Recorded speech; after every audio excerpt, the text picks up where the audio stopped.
आप सभी भाइयों और बहनों को जय मसीह की। परमेश्वर के नाम की स्तुति और महिमा हो। प्रियों, फिर से मैं आप सभी का स्वागत करती हूँ हमारे एक और नए वीडियो के माध्यम से, और विश्वास करती हूँ कि परमेश्वर ने आपको और आपके परिवार को सुरक्षित रखा है और संभाला है। प्रियों, आज के बाइबल कहानियों का टॉपिक है पहला, तांबे का सांप। दूसरा, गधा बातें करने लगा। तीसरा, इजराइलियों का अगला नेता यहोशू। इससे पहले प्रियों कि हम इस वीडियो को शुरू करें, आइए प्रार्थना करें। प्रेमी पिता परमेश्वर, हम धन्यवाद के साथ आपके पास आते हैं और आपसे विनती करते हैं कि इस वचन से हम सबको आशीष प्रदान करें, ताकि हम दिन प्रतिदिन आपके वचनों में बढ़ते जाएं और अपने आप को आपके राज्य के लिए तैयार कर सकें। धन्यवाद करती हूँ कि आपने हमारी प्रार्थना को सुना और स्वर्ग के राज्य में ग्रहण किया। सारा आदर महिमा आपको देते हुए इस प्रार्थना को प्रभु यीशु मसीह के नाम से मांगती हूँ, आमीन।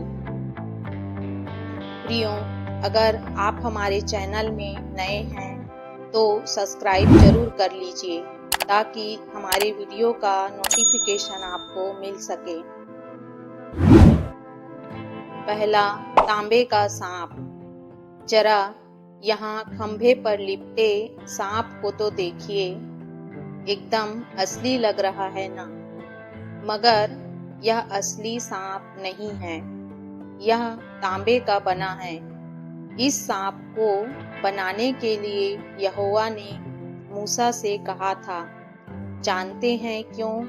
ताकि लोग उस सांप की तरफ देखें और जिंदा रह सकें। लेकिन जमीन पर जो सांप दिखाई दे रहे हैं वे सब असली हैं। उन्होंने लोगों को डसा है जिससे वे मरने लगे। यह सब कैसे हो गया? इजरायली परमेश्वर और मूसा की बुराई करने लगे थे। वे शिकायत करने लगे, तुम हमें मिस्र से क्यों निकाल कर लाए हो? क्या इसलिए कि हम इस जंगल में मर जाएं? यहाँ न खाना है न पानी, और यह मन्ना खाते खाते हम तंग आ चुके हैं। क्या मन्ना का स्वाद इतना खराब था? जी नहीं, वह खाने में अच्छा था और वह उन्हें यहोवा के चमत्कार से मिलता था। इतना ही नहीं, पीने के लिए पानी भी उन्हें यहोवा के चमत्कार से मिलता था। परमेश्वर हर तरह से उनकी देखभाल करता था, लेकिन इजरायली परमेश्वर का एहसान मानने के बजाय उसकी बुराई करने लगे। इसलिए यहोवा ने उन्हें सजा देने के लिए उनके बीच जहरीले सांप भेजे। उन सांपों ने इजरायलियों को डस लिया, जिससे कई लोग मर गए। आखिर में लोग मूसा के पास आए और उससे कहने लगे, यहोवा और तुम्हारे खिलाफ बातें करके हमने बहुत बड़ा पाप किया है। लेकिन अब रहम करके हमारी तरफ से यहोवा से प्रार्थना करो कि वह इन सांपों को यहाँ से निकाल दे। तब मूसा ने लोगों की तरफ से परमेश्वर से प्रार्थना की। इस पर यहोवा ने मूसा से यह तांबे का सांप बनाकर इस खंभे पर लपेटने के लिए कहा। फिर यहोवा ने कहा कि जिसको भी सांप ने डसा है, अगर वह इस तांबे के सांप की तरफ देखे तो वह ठीक हो जाएगा। जैसा परमेश्वर ने कहा था, मूसा ने वैसा ही किया। और जिन लोगों को सांप ने काटा था उन्होंने तांबे के सांप की तरफ देखा और वे ठीक हो गए। इससे हम एक सबक सीख सकते हैं। हम सब एक तरह से उन इजरायलियों के जैसे हैं जिन्हें सांपों ने काटा था, क्योंकि उनकी तरह हम भी एक दिन मर जाएंगे।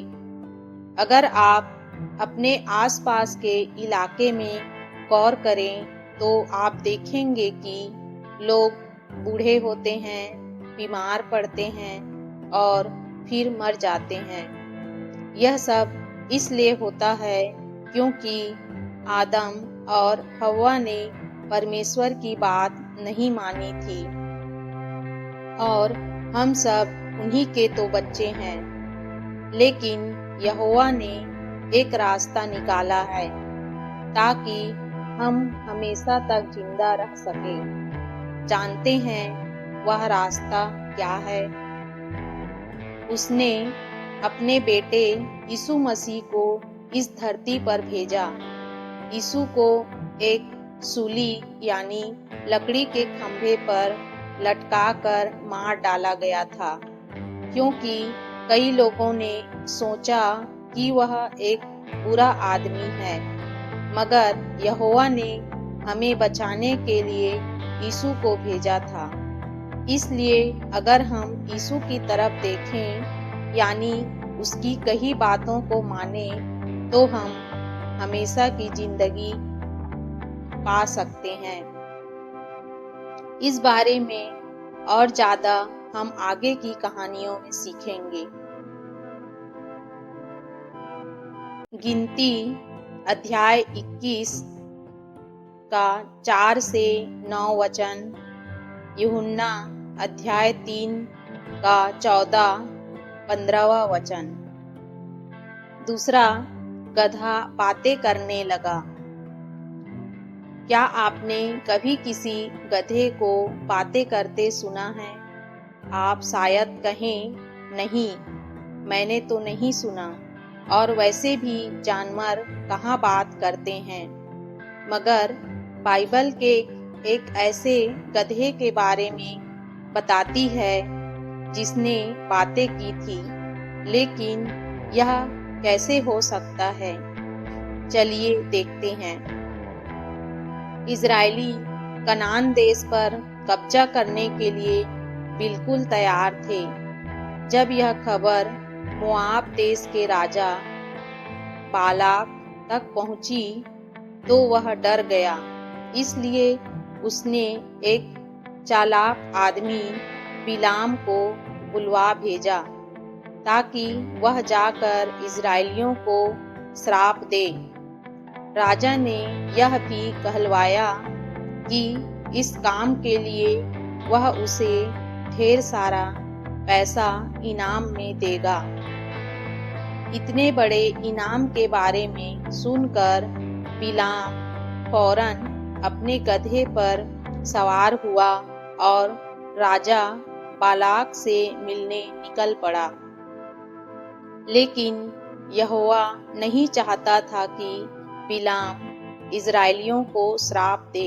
इसलिए परमेश्वर ने बिलाम को रोकने के लिए अपना एक स्वर्गदूत भेजा।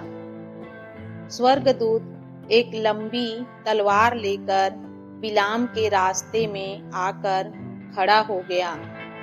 बिलाम को स्वर्गदूत दिखाई नहीं दे रहा था, लेकिन उसके गधे ने देख लिया। इसलिए गधा बार बार स्वर्गदूत से बचकर निकलने की कोशिश करता, लेकिन जब उससे ऐसा नहीं हुआ तो वह रास्ते में ही बैठ गया। इस पर बिलाम को गधे पर बड़ा गुस्सा आया और वह उसे डंडे से दनादन मारने लगा। फिर यहोवा ने ऐसा चमत्कार किया जिससे बिलाम ने अपने गधे को यह बोलते सुना, तुम मुझे क्यों मार रहे हो? मैंने तुम्हारा क्या बिगाड़ा है? इस पर बिलाम ने कहा, तूने क्या मुझे बेवकूफ समझ रखा है? अगर मेरे पास तलवार होती तो मैं अभी इसी वक्त तुझे मार डालता। इस पर गधे ने बिलाम से पूछा, क्या मैंने तुम्हारे साथ पहले कभी ऐसा किया है? बिलाम ने कहा, नहीं। तब यहोवा ने एक चमत्कार किया जिससे बिलाम को वह स्वर्गदूत दिखाई देने लगा जो तलवार लिए रास्ते में खड़ा था। स्वर्गदूत ने बिलाम से कहा, तुमने अपने गधे को क्यों मारा? तुम्हारा रास्ता रोके तो मैं खड़ा हूँ, ताकि तुम इजरायलियों को श्राप देने न जा सको। अगर तुम्हारा गधा मुझे देखकर रास्ते से हट न जाता, तो मैंने तुम्हें कब का मार दिया होता और तुम्हारे गधे को छोड़ देता। बिलाम ने स्वर्गदूत से कहा, मुझसे बड़ी भूल हो गई है। मुझे बिल्कुल नहीं मालूम था कि आप रास्ते में खड़े हैं। इसके बाद स्वर्गदूत ने बिलाम को जाने दिया और बिलाम बालाक के पास पहुंचा। इतना सब होने के बाद भी बिलाम अपनी हरकतों से बाज नहीं आया। उसने इजरायलियों को 3 बार श्राप देने की कोशिश की, मगर हर बार उसके मुंह से आशीर्वाद ही निकला। भला कैसे? आखिर यहोवा जो इजरायलियों के साथ था। गिनती अध्याय 21 का 21 से 35 वचन, अध्याय 22 का 1 से 40 वचन, अध्याय 23 का 1 से 30 वचन, अध्याय 24 का 1 से 25 वचन। तीसरा, इजरायलियों का अगला नेता यहोशू। मूसा इजरायलियों के साथ कनान देश जाना चाहता था, इसलिए उसने परमेश्वर से कहा, हे यहोवा, मुझे यरदन नदी के पार जाने दे, ताकि मैं उस अच्छे देश को देख सकूं। लेकिन यहोवा ने कहा, बस अब यह बात दोबारा मत कहना। भला यहोवा ने ऐसा क्यों कहा? याद कीजिए, जब मूसा ने चट्टान पर लाठी मारी थी तब क्या हुआ था? मूसा और हारून ने लोगों के सामने यहोवा की महिमा नहीं की थी। उन्होंने लोगों से यह नहीं कहा था कि चट्टान से यहोवा ने पानी निकाला है। इस वजह से यहोवा ने कहा कि वह मूसा और हारून को कनान देश में नहीं जाने देगा। इसलिए हारून के मरने के कुछ महीनों बाद यहोवा ने मूसा से कहा, यहोशू को याजक एलियाजर और सब लोगों के सामने खड़ा कर। फिर उनसे कहना कि अब यहोशू तुम्हारा नया नेता है। अब से वही तुम्हें बताएगा कि क्या करना है। जैसा यहोवा ने कहा, मूसा ने बिल्कुल वैसा ही किया। आप यहाँ तस्वीर में उसे ऐसा करते सकते हैं। इसके बाद यहोवा ने यहोशू से कहा, हिम्मत रखो, डरना नहीं। इजरायलियों से मैंने वादा किया था कि मैं उन्हें कनान देश दूंगा, और अब वहां तुम ही उन्हें ले जाओगे, और मैं हमेशा तुम्हारे साथ रहूंगा। फिर यहोवा ने मूसा से मोआब देश के नबो पहाड़ पर चढ़ने को कहा। मूसा उस पहाड़ पर चढ़ गया और वहां से उसे यरदन नदी के पार कनान देश दिखाई दिया। वह देश बहुत ही खूबसूरत था। यहोवा ने उससे कहा, यही वह देश है जिसे मैंने अब्राहम, इसहाक और याकूब के बच्चों को देने का वादा किया था। मैंने तुम्हें वह देश दिखा तो दिया है, लेकिन मैं तुम्हें उस देश में कदम नहीं रखने दूंगा।